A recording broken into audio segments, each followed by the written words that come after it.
Long ago, in the dark streets of 19th century London, where chimneys puffed smoke into the sky and gas lamps flickered in the fog, a boy named Oliver Twist was born. His mother, weak and poor, died shortly after his birth, leaving him an orphan. From the very beginning, Oliver's life was one of hardship. Oliver grew up in a workhouse, a grim place where poor children were given little food and forced to labor. The master fed them only thin bowls of gruel, never enough to fill their bellies. One evening, after days of gnawing hunger, Oliver bravely stepped forward with his empty bowl and said, "Please, sir, I want some more." The room fell silent. The master stared in shock, as though Oliver had committed a terrible crime. "More," he thundered.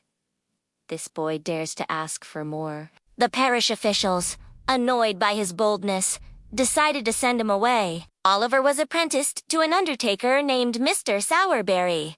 But life, there was no better. The other workers mocked him. But instead of defending him, the undertaker punished Oliver harshly. With tears in his eyes, Oliver made a desperate choice.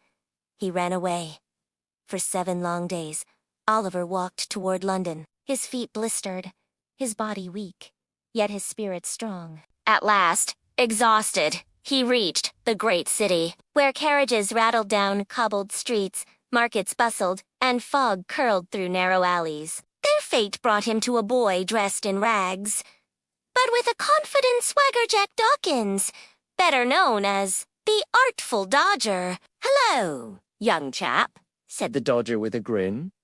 "Looking for a place to stay? Come with me." Too tired to question, Oliver followed. The Dodger led Oliver to a dark room filled with other ragged boys. At the head of them all was an old man with sharp eyes and a sly smile. "Fagin."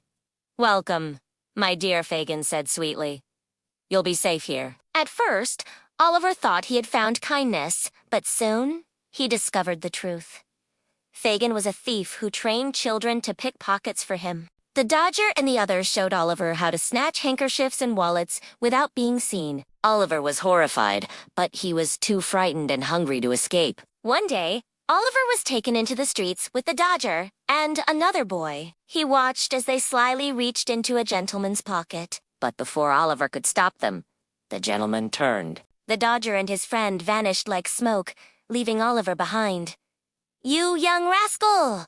cried the crowd, seizing Oliver. He was dragged before a magistrate, accused of theft. Just as he was about to be punished, the gentleman Mr. Brownlow spoke up. "This boy is innocent. I saw it myself.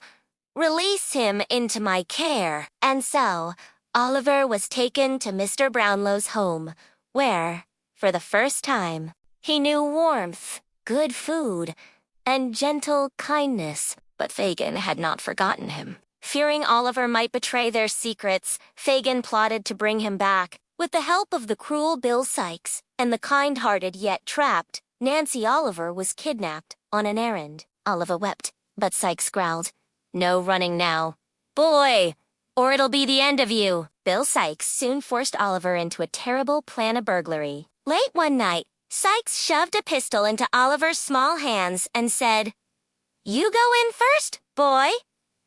Open the door for me." Terrified, Oliver crept toward the house. But before he could obey, the alarm was raised. Shots rang out. Oliver fell, wounded, and in the chaos was left behind. The family of the house found him, bleeding but alive. Seeing his innocence, they cared for him tenderly and sent word to Mr. Brownlow. Meanwhile, Nancy's heart grew heavy with guilt.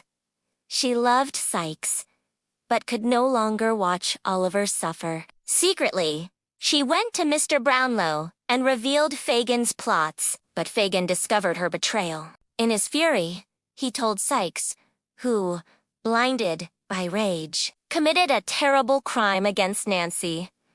The city shuddered at the news of her tragic fate. At last, the law caught up with Fagin. He was arrested and taken to prison, where his life of crime came to an end. Sikes, too, met a grim fate while fleeing from justice. Oliver, at last, was free of their clutches. Mr. Brownlow adopted him as his own son, giving him the love and home he had longed for all his life. No longer an orphan lost in the shadows, Oliver grew up with kindness and safety, never forgetting those who had helped him and those whose greed and cruelty had shaped his early years. Even in the darkest times, innocence and goodness can endure. The world may be harsh, but kindness and justice can bring hope and redemption.